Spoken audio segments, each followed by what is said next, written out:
नमस्कार साथियों, स्वागत है आपको अपने YouTube चैनल एग्रो पाठशाला में। आशा करता हूं कि आप सब अच्छे होंगे और अपनी पढ़ाई में लगे होंगे। इससे पहले हमने जो भी हॉर्टिकल्चर की क्लासेस ली है, वो क्लासेस अपलोडेड है YouTube चैनल एग्रो पाठशाला पे, तो आप वहां पे जाकर देख सकते हैं अगर आपने अभी तक नहीं देखा है तो। आज जो हम क्लास स्टार्ट करने वाले हैं ये हॉर्टिकल्चर की 8 नंबर का क्लास होगा और इससे पहले हमने 7 क्लास कंप्लीट कर लिया। तो उम्मीद करता हूँ कि आप उसको देख रहे होंगे और नोट्स बना रहे होंगे।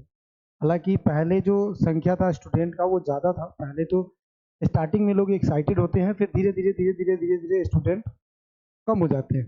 लेकिन सिलेक्शन उसी का होता है जो कंटिन्यूअसली बनाए रखते हैं। कई बार बच्चे को क्या लगता है कि वैकेंसी आएगा तभी हम तैयारी करेंगे, तो ये राइट अप्रोच नहीं होता। तो जो भी स्टूडेंट नहीं देख रहे हैं, या तो कारण बताएंगे या फिर उसके पीछे का जो रीजन है वो बताएंगे आप कि आप क्यों नहीं देख रहे हैं। आज के सेशन में हम क्लास जो 8 है उसके बारे में चर्चा करेंगे और आज का जो हमारा टॉपिक रहेगा वो टॉपिक रहेगा लेआउट के बारे में। इसके बारे में नर्सरी के बारे में, तो नर्सरी प्लानिंग के बारे में हम पढ़ने वाले हैं। इसके बारे में नर्सरी प्लानिंग के बारे में पढ़ेंगे। तो हेडिंग डाल लीजिएगा नर्सरी प्लानिंग, ठीक है, जिसे हम क्या कह सकते हैं, नर्सरी मैनेजमेंट भी कह सकते हैं। क्या कहेंगे भैया? तो नर्सरी मैनेजमेंट भी कह सकते हैं। इसको हम नर्सरी मैनेजमेंट भी कहते हैं, ठीक है, नर्सरी मैनेजमेंट भी कहते हैं। ये बात आपको याद रखना। जो चीज़ें बताई जा रही है उसको आपको याद रखना है और लिखना। नर्सरी मैनेजमेंट के नाम से भी इसे हम जानते हैं, ठीक है। नर्सरी मैनेजमेंट, इससे पहले हमने चर्चा कर लिया था इसके बारे में। तो इससे पहले अगर हम बात करें तो हमने चर्चा कर लिया मिनरल्स के बारे में, मिनरल्स क्या होते हैं। इससे पहले हमने फाइबर के बारे में चर्चा कर लिया। इससे पहले मिनरल्स में हमने कौन कौन से मिनरल्स देखा, कैल्शियम देखा, पोटेशियम देखा, फास्फोरस देखा, सोडियम, फिर उसके साथ साथ आयोडीन के बारे में बात की थी। याद रखना आयोडीन की मात्रा की अगर हम बात करें, एक मिनट, आयोडीन की मात्रा की अगर हम बात करें तो याद रखना ओकरा में ज़्यादा होता है, ठीक है, रिच होता है। ये हमने कल बताया भी था। फाइबर की अगर हम बात करें तो फीग में और उसके साथ साथ गुआवा में ज़्यादा होता है, ठीक है। आफ्टर दिन अगर हम बात करें तो हमने और बात की थी विटामिन के बारे में, विटामिन, ठीक है। इसमें हमने फैट विटामिन और वाटर सोलुबल विटामिन, ये तमाम चीज़ें हमने कल की क्लासेस में डिस्कशन कर ली। आशा करता हूँ कि आपको ये समझ में आया होगा और कल की क्लास के नोट्स भी आपके पास अवेलेबल होगा। आज जो हम चर्चा करने वाले हैं वो चर्चा करने वाले हैं नर्सरी पे। इस पे चर्चा करेंगे नर्सरी पे कि नर्सरी कैसे तैयार किया जाता है और नर्सरी मैनेजमेंट होता क्या है। तो हेडिंग डाल लीजिएगा नर्सरी के बारे में पढ़ेंगे, क्यों नर्सरी जरूरी है और नर्सरी कैसे तैयार किया जाता है, इसके बारे में बात करने वाले हैं, ठीक है। तो इसके बारे में हेडिंग डाल लेना कि देखो सबसे इनिशियल स्टेज अगर हम बात करें ना, इनिशियल स्टेज किसी भी प्लांट का तो यही होता है। हम उसे क्या करते हैं, नर्सरी में तैयार करते हैं। देखो अब तैयार करने के लिए नर्सरी हमें तैयार करना पड़ेगा। तो नर्सरी कैसे तैयार करना है, लोकेशन कहाँ सेलेक्ट करें, कैसे इसमें प्लांट का एक स्ट्रक्चर बनाए, ये सारी चीज़ें हम इस क्लास में बात करने वाले हैं, ठीक है। तो हेडिंग डाल लीजिए। साथ में इसके रिगार्डिंग टेलीग्राम पे अपना ग्रुप है, तो वहाँ पे भी आपको क्या करना है, ज्वाइन हो जाना है। क्लियर है? तो ये चीज़ें याद रखना। देखो सबसे पहले नर्सरी के बारे में समझते हैं कि नर्सरी क्या होता है। नर्सरी वो जगह होता है ना जहाँ पे बहुत कम जगह पे हम ज़्यादा नंबर ऑफ प्लांट ग्रो कर लेते हैं। हालांकि प्लांट ग्रो नहीं करते, हम एक प्लांट का स्टेज ग्रो कर लेते हैं, सीडलिंग ग्रो कर लेते हैं, कि ताकि वहां से जो सीडलिंग हो हम उसे ट्रांसप्लांट कर सकते हैं मेन फील्ड में। नर्सरी क्यों जरूरी है? तो नर्सरी इसलिए भी जरूरी है क्योंकि प्लांट का जो इनिशियल स्टेज होता है ना वो बहुत क्रिटिकल स्टेज होता है। जैसे मान लो हम लोग का जब बचपन में थे तो उस समय बहुत क्रिटिकल स्टेज था, तो बहुत बारीकी से हम लोग को पाला जाता था, रखा जाता था, हर चीज़ डिसिप्लिन तरीके से बताया जाता था। लेकिन अभी वो चीज़ें नहीं हो पा रही है। अभी घर से कॉल तो नहीं आता है कि आपको ऐसे चलना है, ऐसे रहना है, क्योंकि अब हम उस स्टेज पे आ चुके हैं जहाँ पे हम खुद समझ सकते हैं कि क्या गलत है क्या सही है। तो नर्सरी इसीलिए बनाया जाता है कि प्लांट का एक हिस्सा जो है वो कहाँ ग्रो हो, एक छोटे से एरिया में ग्रो हो जहाँ पे केयर मैनेजमेंट ज़्यादा किया जा सकता है। उस पार्ट को हम क्या कहते हैं, नर्सरी कहते हैं। किसको हम कहेंगे नर्सरी, तो वो पार्ट जो एक छोटा एरिया हो।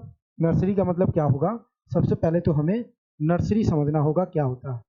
तो नर्सरी का मतलब क्या है, नर्सरी का मतलब है कि एक ऐसा एरिया जहाँ पे एक छोटा सा इंटेंसिव तरीके से हम क्या कर सके, वहाँ पे प्लांट को ग्रो कर सके, ताकि उसका एक हिस्सा जो है वो कहाँ ग्रो हो जाए, वन पार्ट ऑफ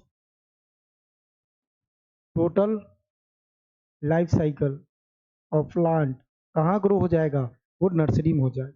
नर्सरी बनाने का मेन पर्पस क्या है कि यहाँ हमें केयर ज़्यादा करना होता, केयर हमें मैनेजमेंट ज़्यादा करना पड़ेगा, क्योंकि इनिशियल स्टेज पे प्लांट को मैनेजमेंट की ज़रूरी पड़ती है, प्लांट को बहुत देख रेख की ज़रूरी पड़ती है। ठीक है, तो ये याद रखना। उसके बाद अगर हम बात करें, देखो ये तो हमने बता दिया कि प्लांट को कैसे हम नर्सरी तैयार करते हैं, और ये भी याद रखना कि नर्सरी हम इसलिए भी तैयार करते हैं कि ताकि इस नर्सरी से हम प्रोपगेशन कर सके, प्रबंधन कर सके, प्रोपगेशन कर सके, इस बात को याद रखना। ठीक है, अब आपसे पूछा जाए कि बताओ भैया प्रोपगेशन क्या होता है।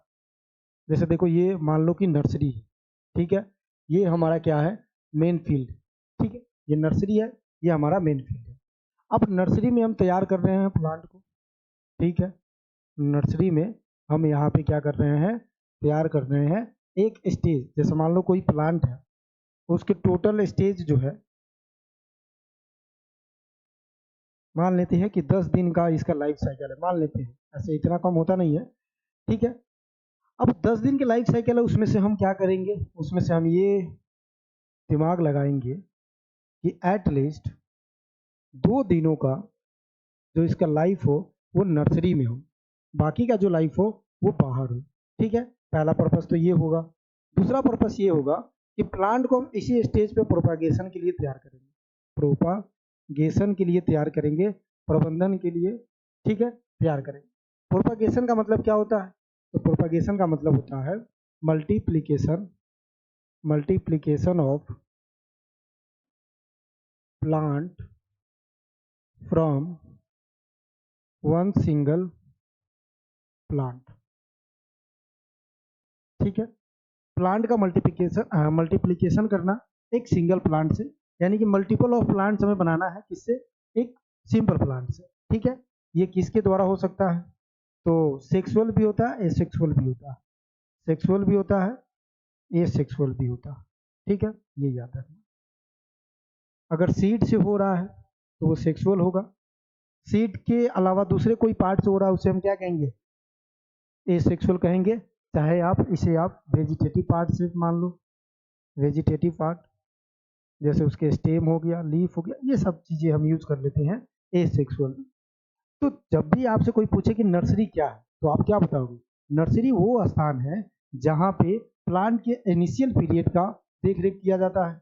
उस स्टेज पे प्लांट का ज़्यादा नीड होता है टेक केयर करने का, क्योंकि वो स्टेज सीडलिंग स्टेज होता है, और वो जो सीडलिंग बनता है उसे हम ट्रांसप्लांट में क्या करते हैं, ट्रांसप्लांट मतलब मेन फील्ड में क्या करते हैं, ट्रांसप्लांट करते हैं। तो ये जो प्रोसेस होता है, ये प्रोसेस कहलाता है नर्सरी। ठीक है, ये याद रखना। अब देखो, अब प्लांट के स्टेज को समझ लेते हैं। ठीक है, प्लांट के क्या समझते हैं, स्टेज को समझ लेते हैं। तो प्लांट के स्टेज के बारे में समझते हैं, प्लांट ग्रोथ स्टेज। ठीक है, ये याद है, प्लांट ग्रोथ स्टेज, प्लांट के वृद्धि के अवस्था के बारे में समझते हैं, कैसे ये वृद्धि करता है। देखो एक ग्राफ बनाते हैं हम सब, और उस ग्राफ के माध्यम से समझ लेंगे बहुत इजी फॉर्मेट में। ये ग्राफ है, यहाँ जो हम रिप्रेजेंट करेंगे वो ग्रोथ रिप्रेजेंट करेंगे। ठीक है, याद रखना, यहाँ जो हम रिप्रेजेंट करेंगे ग्रोथ रिप्रेजेंट करेंगे, यहाँ पे हम रिप्रेजेंट करेंगे टाइम, उसका समय कितना लग रहा है। देखो जैसे ही प्लांट जर्मिनेट होता है, तो ये जो स्टेज होता है ना, इस स्टेज को हम कहते हैं लैग। ठीक है, लैग स्टेज, याद रखना कौन सा स्टेज, लैग स्टेज कहते हैं। लैग स्टेज का मतलब होता है इनिशियल स्टेज, इसे हम क्या कहते हैं, इनिशियल स्टेज के नाम से जानते हैं, इनिशियल इनिशियल स्टेज, ठीक है। इसी को हम सीडलिंग स्टेज के नाम से भी जानते हैं। किस नाम से जानते हैं भैया? सीडलिंग स्टेज, यहाँ पे लिख लेना, सीडलिंग स्टेज के नाम से जानते हैं, सीडलिंग स्टेज के नाम से जानते हैं। एक एक प्रोसेस को बढ़िया से समझते हुए चलना। देखो पहले क्या समझना है, ये प्लांट है, ये प्लांट की टाइमिंग है। इस टाइम पे प्लांट का ग्रोथ इनिशियल है, इसलिए हम इसे लैग फेज के नाम से जानते हैं, और इसे सीडलिंग फेज के नाम से जानते हैं, और इनिशियल फेज के नाम से जानते हैं। क्लियर है? तो लैग फेज हो गया। उसके साथ साथ आपको याद रखना है कि इसको हम सीडलिंग स्टेज कहते हैं। ये इनिशियल स्टेज होता है, सबसे प्रारंभिक स्टेज होता है, ठीक है। अब इस स्टेज में प्लांट का जर्मिनेशन और ग्रोथ होना स्टार्ट होगा, फिर यहाँ पे वेजिटेटिव पार्ट ग्रोथ होना स्टार्ट हो जाएगा। कौन सा पार्ट? यहाँ से मान लो यहाँ तक, ठीक है। तो इस स्टेज को हम क्या कहेंगे? वेजिटेटिव स्टेज कहेंगे, वेजिटेटिव स्टेज, वेजिटेटिव स्टेज, ठीक है। इसी स्टेज को हम लॉग स्टेज के नाम से जानते हैं, लॉग स्टेज के नाम से जानते हैं। और इस स्टेज को वेजिटेटिव स्टेज इसलिए कह रहे हैं क्योंकि वेजिटेटिव पार्ट का ग्रोथ इस स्टेज पे होना होता है। इस स्टेज पे होना होता है, इस स्टेज पे होना होता है, इसको याद रखिए, ठीक है। इसको हम डायमेंसिंग स्टेज के नाम से भी जानते हैं, ठीक है, डायमेंसिंग स्टेज के नाम से भी जानते हैं, इसको लिख लेना। इस स्टेज की बात कर रहे हैं। देखो पहले जर्मिनेट करेगा तो वो जो स्टेज कहलाएगा ना स्टार्टिंग का, उसे लैग स्टेज, सीडलिंग स्टेज और इनिशियल स्टेज कहेंगे। ये वेजिटेटिव स्टेज के नाम से जाना जाता है और लॉग स्टेज के नाम से जाना जाता है, ठीक है। ये याद रखना, याद हो जाएगा ये। तो वेजिटेटिव फेज भी हो गया। अब जो वेजिटेटिव पार्ट के बाद क्या ग्रोथ होगा? रिप्रोडक्टिव पार्ट ग्रोथ होगा। क्या ग्रोथ होगा भाई? रिप्रोडक्टिव पार्ट ग्रोथ होगा। यहाँ से क्या होगा? रिप्रोडक्टिव पार्ट ग्रोथ होगा, ठीक है। तो यहाँ लिख देता हूँ, इस पार्ट को यहाँ से लेकर यहाँ तक रिप्रोडक्टिव स्टेज के नाम से जानते हैं। इसको हम स्टेशनरी स्टेज के नाम से जानते हैं, ठीक है। यहाँ पे फ्लावर वगैरह, रिप्रोडक्टिव पार्ट क्या हो गया? फ्लावर का ग्रोथ होना एंड रिप्रोडक्टिव पार्ट का ग्रोथ होना, रिप्रोडक्टिव पार्ट का ग्रोथ होना, ये याद रखना। तो ये तीन स्टेज होते हैं प्लांट के। पहला स्टेज क्या होगा? Lag stage. पहला स्टेज क्या होगा? Lag stage. दूसरा स्टेज क्या होगा? लॉग स्टेज, ठीक है।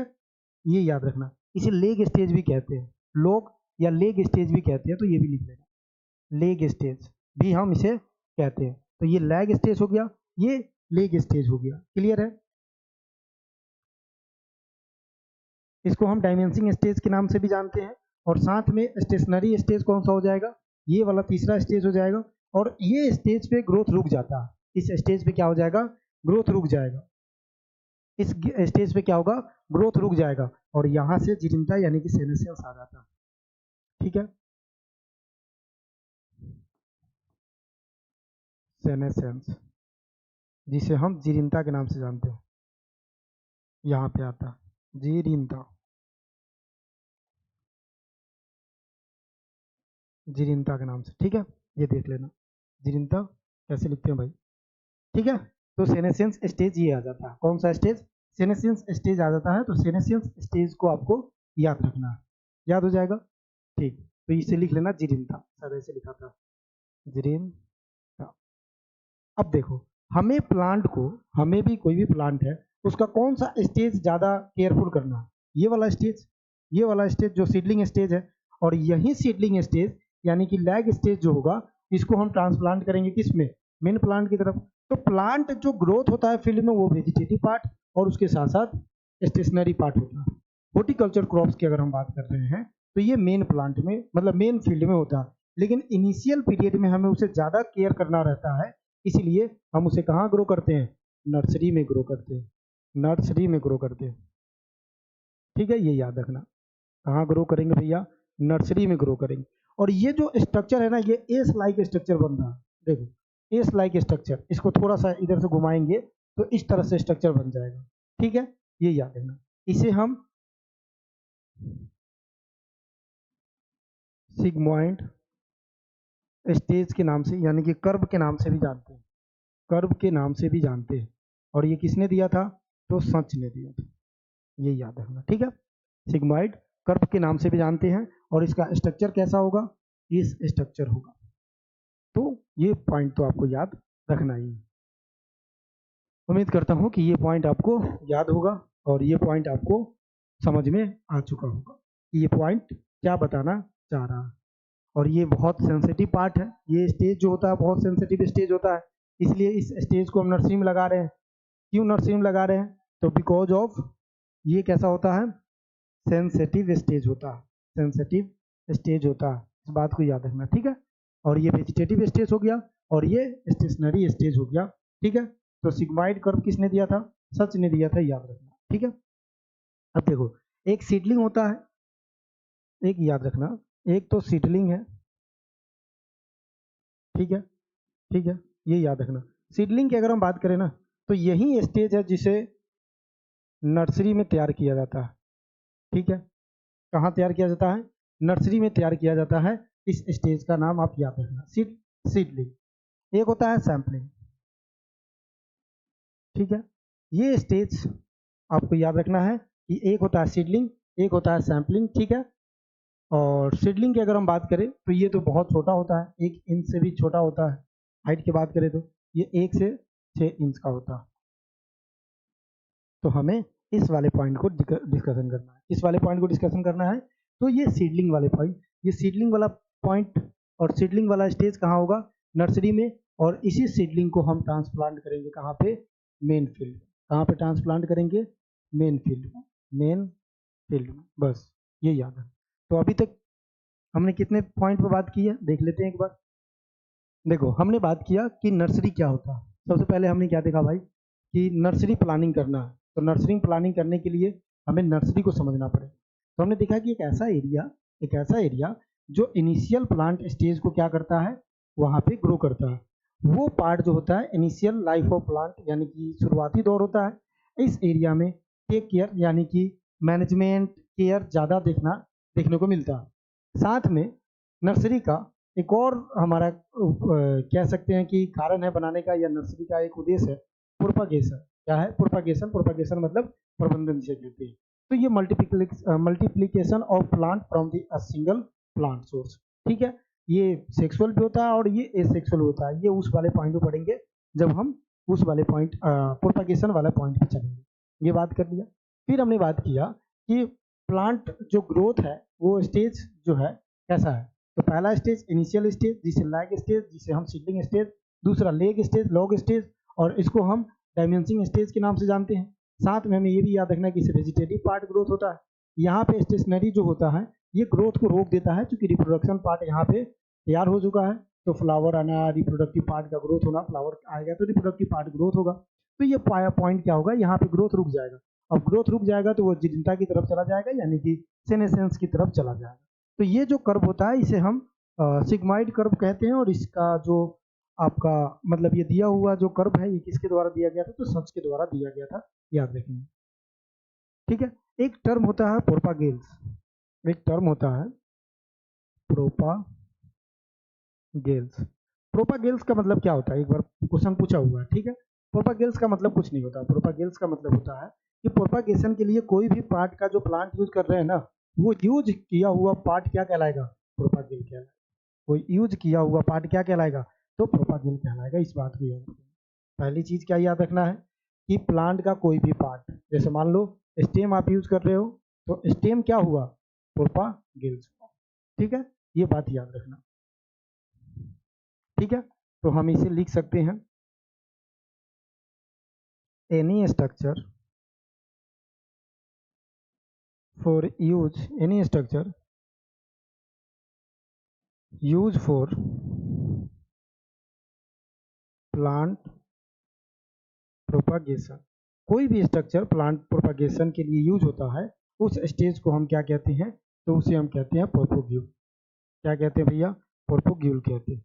याद हो जाएगा, ठीक है। उसको हम क्या कहेंगे, प्रोपोग्यूल कहेंगे। तो ये याद रखना, ठीक है। तो ये भी पॉइंट आपने समझ लिया कि क्या होता है। जैसे कि सीड हो गया, वेजिटेटिव पार्ट हो गया, ये सब क्या हो गया, प्रोपाग्यूल हो गया। स्टेम हो गया, ये सब क्या हो गया, प्रोपाग्यूल हो गया। अब चलो नर्सरी में दो प्रकार के प्लांट लगते हैं, जैसे कि एक तो होता है एनुअल, एक वर्षीय, और एक होता है बाइनियल, यानी कि द्विवर्षीय, एनुअल और बाइनियल। तो ये याद है।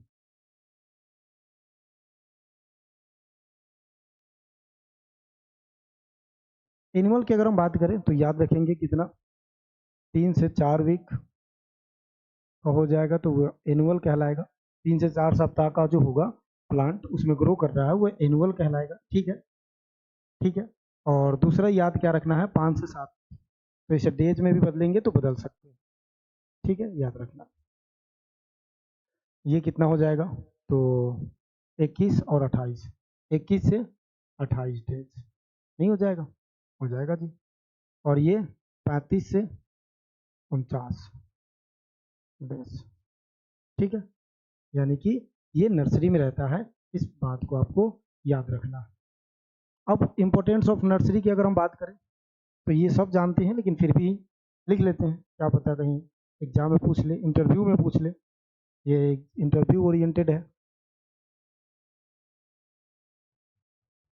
Importance of nursery. नर्सरी का महत्व अगर आपसे पूछता है तो उसके बारे में आपको लिखना कि क्या महत्व है किसका, नर्सरी का। सबसे पहला महत्व तो देखो खुद से हम बना सकते हैं। नर्सरी एक छोटा एरिया है, ठीक है। यहाँ पे महत्व ये है कि प्लांट का एक हिस्सा कहाँ पे ग्रो हो रहा है, तो वो ग्रो हो रहा है नर्सरी में।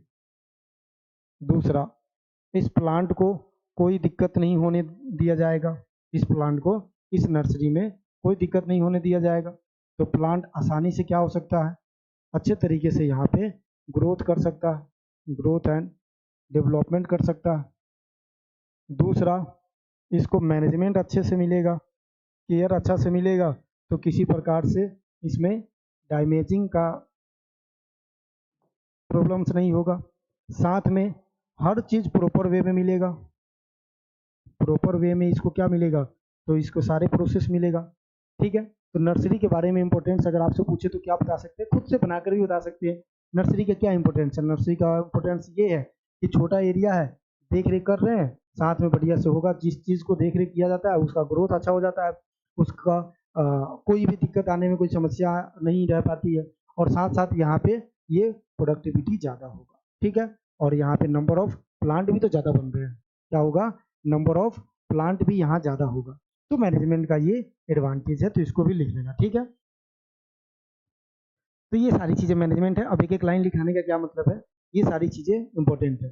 सीडलिंग यहाँ पे हो रहा है, सीडलिंग तैयार हो रहा है, तो सीडलिंग में किसी प्रकार की दिक्कत नहीं होगा, ये सीडलिंग को बहुत देख रेख किया जा रहा है।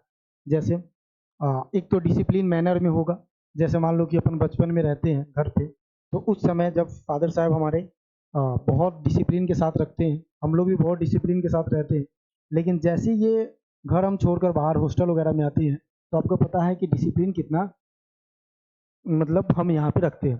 तो कई बार क्या होता है ना कि ये जो डिसिप्लिन रखा गया है ना, यहाँ काम आ जाता है।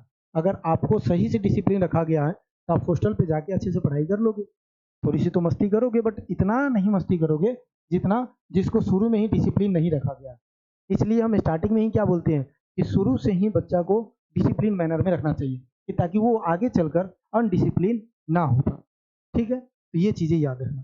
साथ में ग्रो अच्छा हो रहा है, हर चीज़ अच्छे तरीके से हो रहा है, नर्सरी बनाने का ये एडवांटेज हमको देखने को मिलता है, यानी कि इम्पोर्टेंस हमको देखने को मिलता है। तो ये बात आपको याद रखनी ही भी है किसी भी हाल में। अब चलो, अब प्लानिंग कर लेते हैं भाई। प्लानिंग देखो, अभी तक हमने क्या समझा कि नर्सरी कैसे होगा, क्या होगा। अब हम करेंगे प्लानिंग, तो अब हेडिंग डालेंगे प्लानिंग ऑफ नर्सरी।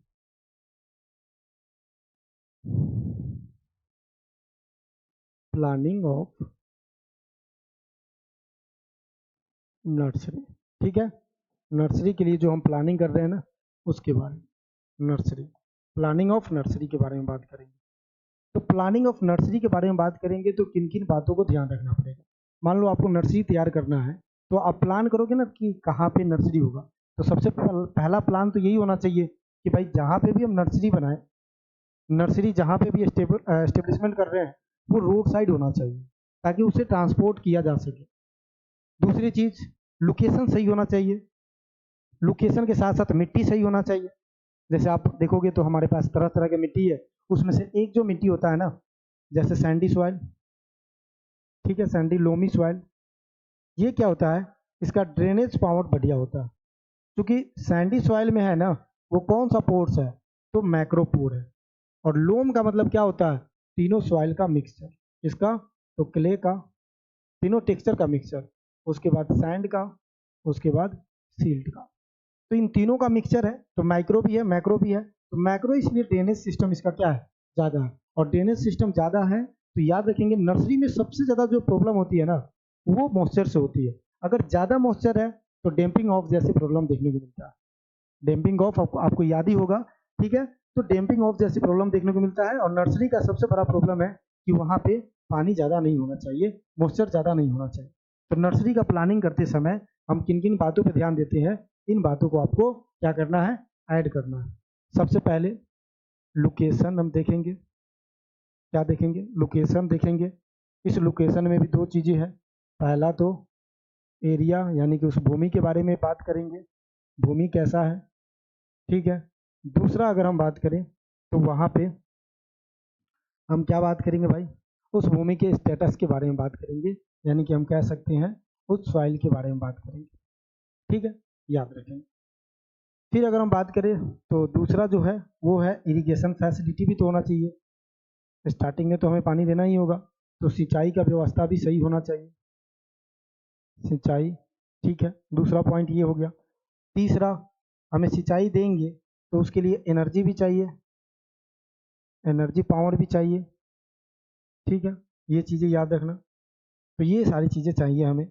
उसके बाद अगर हम बात करें तो मैकेनिकल टूल्स भी चाहिए, तो टूल्स भी हमारे पास होना ही चाहिए। तो ये सारी चीज़ें प्लानिंग ऑफ नर्सरी है, याद रखेंगे, ठीक है। चलो, नर्सरी टूल्स की अगर हम बात करें तो इसमें क्या क्या टूल्स आ जाएगा भाई।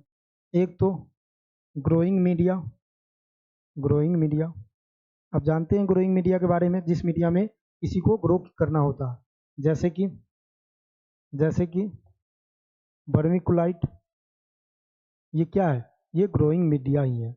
इस तरह से बहुत है, हम बताएंगे आगे ग्रोइंग मीडिया, ठीक है, ये याद रखेंगे। उसके बाद अगर हम बात करें तो पॉलीथीन, और पॉलीथीन में भी कौन सा, तो ब्लैक कलर का, आपने देखा होगा, ठीक है, यूज करते समय।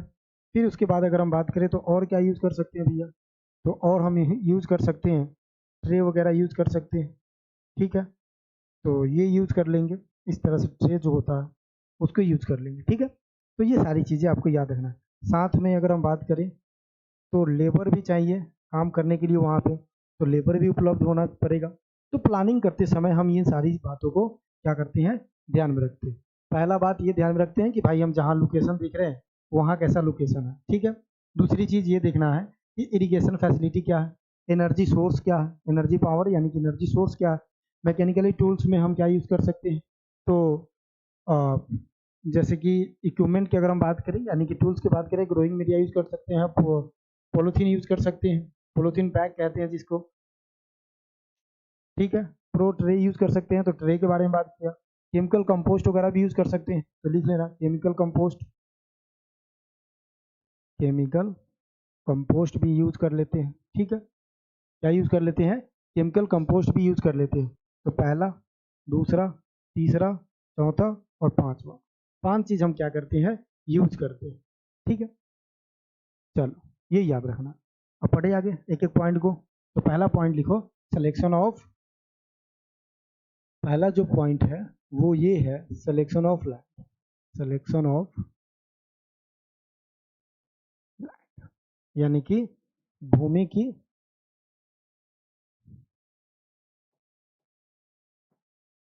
भूमि की चयन, भूमि की चयन, ये याद रखना, ठीक है। भूमि की चयन, पहला क्या करेंगे, भूमि की चयन। अब दो चीजें देखेंगे,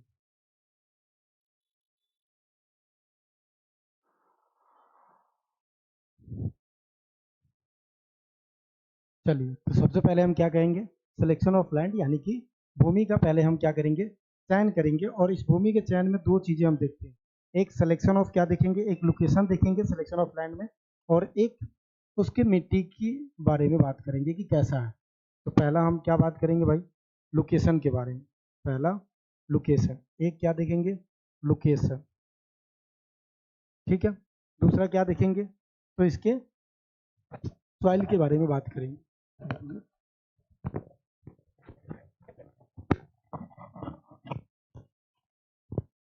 चलिए, दूसरा क्या करेंगे, सॉइल के बारे में बात करेंगे, ठीक है। मृदा के बारे में, इसके बारे में, मृदा के बारे में बात करेंगे। क्लियर हो गया। अब देखो भूमि के बारे में क्या देखेंगे, भूमि के बारे में अगर हम बात करें तो भूमि के बारे में देखेंगे कि भाई ये कहाँ होना चाहिए, नियर द मार्केट होना चाहिए। पहली चीज, मार्केट के नियर होना चाहिए, यानी कि बाजार के पास, पहली चीज तो ये है। दूसरा क्या होना चाहिए, ट्रांसपोर्ट की सुविधा होना चाहिए, ट्रांसपोर्ट फैसिलिटीज, ठीक है, यानी कि परिवहन की सुविधा, परिवहन की सुविधा। तो पहला और ये दूसरा, ये याद रखना, ठीक है। इस चीज में इधर अगर हम बात करें तो सॉइल में क्या देखेंगे भाई, सबसे पहले हम पीएच पे बात करेंगे, कितना होना चाहिए, 6.5 से लेकर 7.5। और ये जो पीएच होता है ना, इसको हम न्यूट्रल पीएच कहते हैं। कौन सा पीएच कहते हैं, तो उदासीन, उदासीन पीएच के नाम से जानते हैं, ठीक है। और उदासीन आप सब जानते हैं कि पीएच अगर हम बात करें 6 से अगर कम है तो इसको एसिडिक पीएच कहेंगे, ठीक है, अम्लीय। यानी कि हम ये भी कह सकते हैं अकॉर्डिंग टू यूएसडीए की अकॉर्डिंग अगर आप मानोगे तो 5.5 से कम होता है उसे एसिडिक कहते हैं, लेकिन नॉर्मल हम इतना पे कह देंगे, कोई दिक्कत नहीं है, ठीक है। उसके बाद अगर हम बात करें तो अगर 7 पे है एग्जैक्ट, लेकिन एक रेंज की बात करें तो इतना आप ले सकते हो, कोई दिक्कत नहीं है। 7 से ज़्यादा अगर जाता है तो वैसे में, और 8.5 से कम होता है तो वैसे में एक नाम देते हैं, कौन सा मिट्टी के बारे में, तो सलाइन सॉइल के बारे में, सलाइन सॉइल। इससे अधिक जाएगा 14 तक तो हम इसे क्या नाम दे देते हैं, एल्कलाइन सॉइल नाम दे देते हैं। लेकिन एग्जैक्ट अगर 8.5 पे है या 8 पे है, एग्जैक्ट 8.8 पे है तो इन दोनों का नाम लिखते हैं saline alkaline soil, alkaline soil, ठीक है। पीएच आया था इसलिए हमने यहाँ पे बता दिया। पीएच जो टर्म है ये आपको पता ही है, इसने दिया है, एसपीएल सोरेनसन ने दिया, एसपीएल सोरेनसन ने दिया, ये याद रखना, ठीक है। एसपीएल सोरेनसन ने दिया। उसके बाद अगर हम बात करें पीएच के बाद और क्या देखेंगे, तो टाइप ऑफ सॉइल देखेंगे, टाइप ऑफ सॉइल, या फिर हम ऐसे कह सकते हैं टेक्सचर ऑफ सॉइल देखेंगे। सॉइल का टेक्सचर क्या है भाई, सॉइल का टेक्सचर, तो यहाँ पे बात करेंगे सॉइल टेक्सचर, ठीक है। टेक्सचर्स में याद रखेंगे, हम सब जानते हैं कि relative proportion of sand silt clay को हम क्या कहते हैं, टेक्सचर कहते हैं। तो यहाँ पे पूछे कि कौन सा सॉइल बढ़िया होगा, हालांकि इसे सॉइल भी कह देंगे टेक्सचर भी कह देंगे, कोई बात नहीं। तो याद रखेंगे सैंडी जो लोम सॉइल होता है ना, सैंडी लोम, वो बढ़िया होता है, ठीक है। सैंडी लोम क्यों बढ़िया होता है, क्योंकि इसका ड्रेनेज जो चीजें होती है, ड्रेनेज फैसिलिटी होता है ना, वो बढ़िया होता है, ठीक है। तो ड्रेनेज इसका बहुत अच्छा माना जाता है, ये वाला बात आपको याद रखना है। सैंडी लोम हो गया, क्योंकि इसमें अगर आप देखोगे ना तो पोर्स पाए जाते हैं, कौन सा, मैक्रो, और मैक्रो पोर्स पाया जाता है तो 0.06 mm, कहीं कहीं तो आपको 0.05 mm भी लिखा होगा, तो ये भी याद रखना। सैंडी सॉइल के बाद आपको याद ये भी रखना है कि अगर अगर यहाँ पे सैंडी सॉइल तो हो गया, तो सॉइल देख लेंगे, यहाँ पे किसी भी प्रकार का वीड्स नहीं होना चाहिए। और वो कैसा वीड्स, तो नॉक्सियस वीड नहीं होना चाहिए जो बहुत उसे नुकसान करता हो उस मिट्टी को, तो ये वीड भी नहीं होना चाहिए। साथ में हम क्या देखते हैं यहाँ पे, तो सॉइल मॉइस्चर को भी देखते हैं, थोड़ा छोटा करके लिख देता हूँ। किस पे भी बात करते हैं, तो सॉइल मॉइस्चर पे बात करते हैं, इस पे बात करते हैं, सॉइल मॉइस्चर पे बात करते हैं, सॉइल मॉइस्चर। अगर सॉइल मॉइस्चर ज़्यादा होगा ना, मृदा की नमी अगर ज़्यादा हो जाएगा ना, वैसे में क्या होता है, वैसे में याद रखना कि यहाँ पे मृदा नमी नमी ज़्यादा होने के कारण, नमी सही से लिख देता हूँ, मृदा नमी ज़्यादा होने के कारण इस कंडीशन में क्या आएगा, तो बहुत सारे डिजीज लगना स्टार्ट हो जाए, डिजीज। और उसमें से याद रखना कौन सा डिजीज, तो डैम्पिंग ऑफ लगना स्टार्ट हो जाता।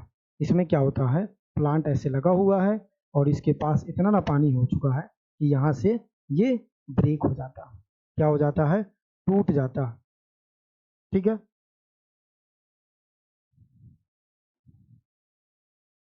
टूट जाता, याद रख लेना, और ये नीचे की तरफ गिर जाता। इस प्रक्रिया को हम कहते हैं डैम्पिंग ऑफ। ठीक है, तो याद रखना, तो ये डिजीज हो जाता है, तो ये भी हमें क्या करना है, याद रखना है कि ताकि ये चीजें ना हो पाए। क्लियर है, चलो दूसरा जो चीजें है, हमने इसमें दूसरा क्या लिखाया था देख लेते हैं भाई एक बार, फिर उस पर बात करेंगे। इरिगेशन, पहला तो लोकेशन लैंड सॉइल का हो गया, उसके बाद हम बात कर लेते हैं किसके बारे में, इरिगेशन के बारे में। तो हेडिंग डालो इरिगेशन। ठीक है, इरिगेशन फैसिलिटी पहली चीज, दूसरी, ये दूसरी है, इरिगेशन फैसिलिटी। ठीक है, याद रखना, सिंचाई का व्यवस्था, इसके बारे में बात करेंगे। सिंचाई की व्यवस्था होना चाहिए, सिंचाई की व्यवस्था नहीं होगा तो उसको जल नहीं मिल पाएगा। और स्टार्टिंग में जर्मिनेशन के लिए सीड को जर्मिनेशन के लिए सबसे पहले क्या चाहिए, सॉइल मॉइस्चर चाहिए। तो मॉइस्चर का होना बहुत जरूरी है, इस बात को याद रखना, इसलिए इरिगेशन फैसिलिटी बहुत जरूरी है। ठीक है, ठीक है, जैसे बता देता हूँ क्या क्या चीजें हैं, क्या होना चाहिए, यानी कि features of irrigation, features of irrigation. सबसे पहले तो ये याद रखना, इरिगेशन फैसिलिटी के लिए लाइट की व्यवस्था होनी चाहिए, लाइट, तभी तो वहाँ से पावर जनरेट होगा और फिर इरिगेशन हम बाई मशीन दे पाएंगे। यही होता है इरिगेशन। क्या होता है भाई, तो इरिगेशन होता है artificial application of, artificial application of, application of water. ठीक है, artificial application of water from source to field, इस प्रोसेस को हम कहते हैं इरिगेशन। इस प्रोसेस को कहते हैं इरिगेशन। तो लाइट वहां चाहिए ताकि उससे क्या हो जाए, इरिगेशन की फैसिलिटी सही हो जाए। अब फीचर्स की बात कर लेते हैं। फीचर्स में यह याद रखना कि सोडियम एब्जॉर्प्शन रेशियो जो होता है, सोडियम एब्जॉर्प्शन रेशियो कितना होना चाहिए, रेशियो की अगर हम बात करें तो 13 से कम होना चाहिए। ठीक है, अगर हम बात करें तो यहाँ पे 10 भी लिख सकते हो, कोई दिक्कत नहीं, 10 से कम होना चाहिए। सोडियम एब्जॉर्प्शन रेशियो कितना होना चाहिए, तो 10 से कम होना चाहिए। ठीक है, इसी के बारे में आप लोग जानते हैं, इलेक्ट्रिक कंडक्टिविटी जिसे कहते हैं, इलेक्ट्रिक, ठीक है, कंडक्टिविटी, टिविटी, ये क्या बताता है भाई, इसी जो है ना वो स्टेटस बताता है सैलिनिटी का, सैलिनिटी स्टेटस चेक करता है, इसमें कितना ज़्यादा सैलिनिटी पाया जाता है, इसको हम कहते हैं इसी। ये अगर ज़्यादा है डैट मीन्स उसमें साल्ट ज़्यादा है, उसमें हम क्या लिखेंगे, साल्ट ज़्यादा, उसमें साल्ट ज़्यादा है, और जिसमें साल्ट ज़्यादा है उसका सलाइन सॉइल कहते हैं। ठीक है, तो इतना साल्ट होना चाहिए इसमें। तो याद रखना, इसमें साल्ट की अगर हम बात करें तो लेस देन होना चाहिए, लेस देन 3, हम क्या लिख सकते हैं, तो लिख देन 3 मोहित होना चाहिए। ठीक है, ये याद रखना। ठीक है, या फिर 3 डेसिमल होना चाहिए। ठीक है, DSM, 3 DSM होना चाहिए। ठीक है, इसी के बारे में, इस इरिगेशन फैसिलिटी में, जैसे आप इरिगेशन दोगे ना तो उस इरिगेशन फैसिलिटी में इतना चीजें तो होना ही चाहिए। ठीक है, उसके बाद पूछे कि इरिगेशन का मेथड कौन सा होना चाहिए। ठीक है, नर्सरी में आप यूज कर रहे हो तो इरिगेशन मेथड, यहाँ पे ये भी इम्पोर्टेंट हो जाता है, इरिगेशन मेथड। इरिगेशन मेथड मतलब सिंचाई की विधि, सिंचाई की विधि कौन सा होना चाहिए। ठीक है, सिंचाई की विधि कौन सा होना चाहिए, अगर हम बात करें तो याद रखना स्प्रिंकलर मेथड सबसे बढ़िया होता है नर्सरी के लिए। मेथड सबसे बढ़िया माना जाता है। वाटर यूज इफिशियंसी इसका पूछ लिया जाता है, वाटर यूज इफिशियंसी पूछ लिया जाता है। तो क्या बता के आओगे आप, ऐसा एक रेंज के 85% होता है, लेकिन रेंज में हम 80 से 85% कह सकते हैं। सबसे हाईएस्ट मटका विधि का होता है, ठीक है, उसके बाद ड्रिप का होता है, उसके बाद इसका होता है वाटर यूज इफिशियंसी, ये याद रखना। ठीक है, उसके बाद इसमें जो यूज होता है ना ज़्यादातर, वो रोज कैन होता है। रोज कैन आपने देखा ही होगा। इसमें अगर मेथड में यूज करें तो रोज कैन, रोज कैन क्या होता है, इस तरह से एक डब्बा होता है, इसके अंदर इस तरह से लगे होते हैं, इसके अंदर इस तरह से लगे होते हैं, और यहाँ से पानी आप अप्लाई कर सकते हैं। ठीक है, तो रोज कैन का भी ज़्यादा हम यूज करते हैं। तो दूसरा पॉइंट आपको याद रखना है इरिगेशन फैसिलिटी। ठीक है, याद रखना। तो हो जाएगा ये सारी चीज़ें, इरिगेशन फैसिलिटी। तीसरा, इरिगेशन फैसिलिटी के बाद तीसरा आपको हेडिंग डालना है एनर्जी सोर्स। एनर्जी का सोर्स भी होना चाहिए। ठीक है, ये तो हम पढ़ ही लिए थे, एनर्जी सोर्स, तो इसमें हमें ज़्यादा डीपली पढ़ने की आवश्यकता भी नहीं है। ठीक है, बस लिख लेना सिंपल कि एनर्जी सोर्स की रिक्वायरमेंट है। उसके बाद अगर हम बात करें फोर्थ नंबर पे, तो लेबर। ठीक है, मजदूर। और नर्सरी में हमेशा मजदूर ना, नर्सरी में हमेशा जो मजदूर हम रखते हैं, लेबर जो रखते हैं, वो अपने जैसे रखते हैं।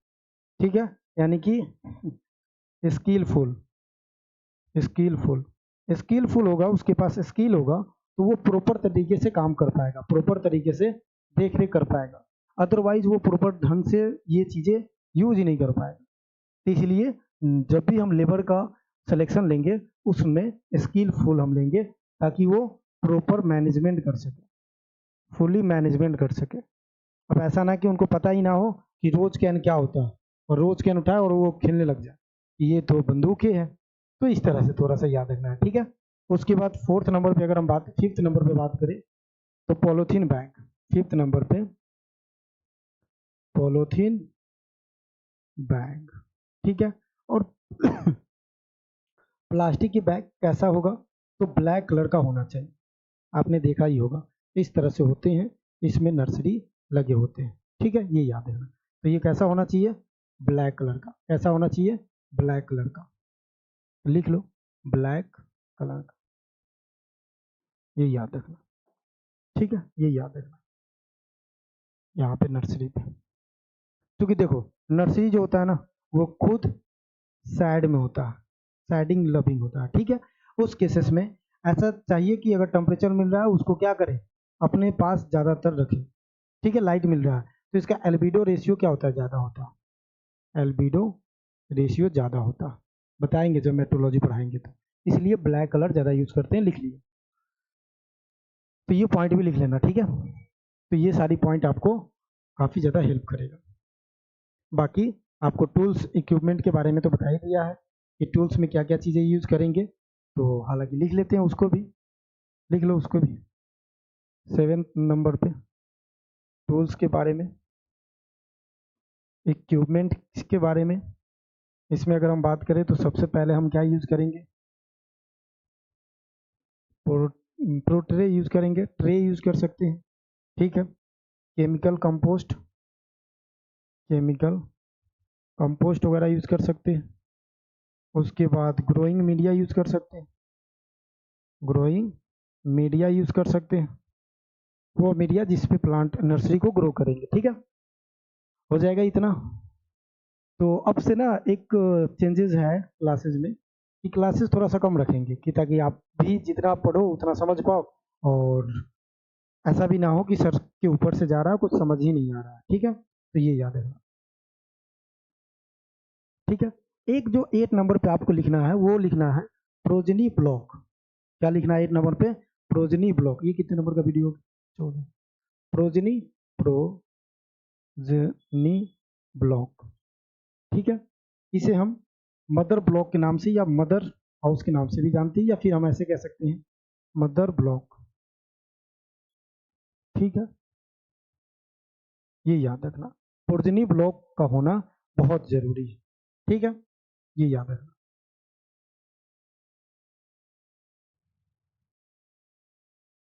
प्रोजनी ब्लॉक क्या होता है देखना, प्रोजनी ब्लॉक का मतलब है कि ये हमारे पास पूरा नर्सरी है, तो इसके 10 से 30% एरिया में, 10 से 30% एरिया में कोई एरिया सिलेक्शन लो, मतलब डिसाइड करो, उसमें आप क्या कर सकते हो, डेमोस्ट्रेशन कर सकते हो। किसी चीज़ को अच्छे तरीके से लगाने का कोशिश कर रहे हो, डेमोस्ट्रेशन कर रहे हो, डेमो लेना चाहते हो, उसको यहाँ पे आप लगा सकते हो। ठीक है, यहाँ पे लगा सकते हो और यहाँ से तैयार कर कर आप इसे नर्सरी में लगा सकते हो। क्लियर है? तो यहाँ डेमोस्ट्रेशन करने के लिए रखा जाता है, इसलिए इसे हम डेमोस्ट्रेशन जोन भी कहते हैं। ऑल्सो डेमोस्ट्रेशन जोन कहते हैं। क्या कहते हैं भैया? ऑल्सो डेमोस्ट्रेशन जोन के नाम से जाना जाता है। कि डेमोस्ट्रेशन जोन क्या है? वो जोन्स जहाँ पे एक प्रोजनी ब्लॉक के नाम से जाना जाता है, मदर ब्लॉक के नाम से जाना जाता है, जहाँ पे हम डेमोस्ट्रेशन करते हैं और उस डेमोस्ट्रेशन से हम पूरे तरफ क्या कर सकते हैं, यूज कर सकते हैं।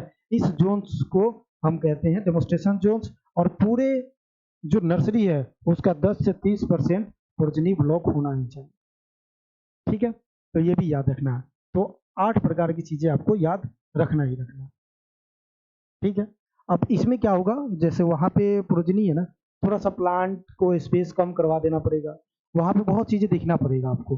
तो प्रोजनी ब्लॉक का मतलब यही होता है कि एक ऐसा ब्लॉक जहाँ पे हम पूरी नर्सरी का 10 से 30% रख रहे हैं, कोई भी डेमोस्ट्रेशन करना हो तो उस ब्लॉक में करेंगे और वहां से फिर हम क्या करेंगे, नर्सरी का आगे का प्लानिंग करेंगे। इसलिए हम वहां पे इसलिए हम इसे क्या कहते हैं, मदर ब्लॉक के नाम से जानते हैं। ठीक है, ये याद है, याद हो जाएगा। चलो, अब हमने क्या देख लिया, नर्सरी के बारे में देख लिया। तो प्रॉब्लम्स ऑफ नर्सरी के बारे में भी बात कर लेते हैं कि नर्सरी का क्या प्रॉब्लम्स है। ठीक है, problem of nursery, problem of nursery की अगर हम बात करें कि नर्सरी में क्या प्रॉब्लम आता है, तो देखो सबसे मेजर प्रॉब्लम्स की अगर हम बात करें ना, तो मेजर प्रॉब्लम्स तो यही है भैया कि अगर मॉइस्चर उसमें ज़्यादा हुआ, मॉइस्चर ज़्यादा हुआ तो डिजीज लगना स्टार्ट हो जाएगा, डिजीज लगना स्टार्ट हो जाएगा। तो प्रॉब्लम तो सबसे पहला यही है, प्रॉब्लम्स सबसे पहला यही है। और पहला जो प्रॉब्लम्स आता है वो डैम्पिंग ऑफ का आता है। तो पहला प्रॉब्लम क्या है, डैम्पिंग ऑफ। डैम्पिंग ऑफ क्या है ये, तो एक फंगस है। किसकी वजह से होता है, due to excess moisture in field, due to excess moisture in field. और मुझे लगता है कि आप लोग थक गए होंगे, तो आज का सेशन इतना ही है। कल फिर अपन यहाँ से आगे की तरफ चर्चा करेंगे। आज हमने थोड़ा सा इंट्रोडक्शन देख लिया कि नर्सरी अगर आप तैयार करना चाहते हो तो उस नर्सरी तैयार में आपको क्या क्या चीज़ें लगानी पड़ेगी और कौन कौन सी बात के ध्यान रखना पड़ेगा।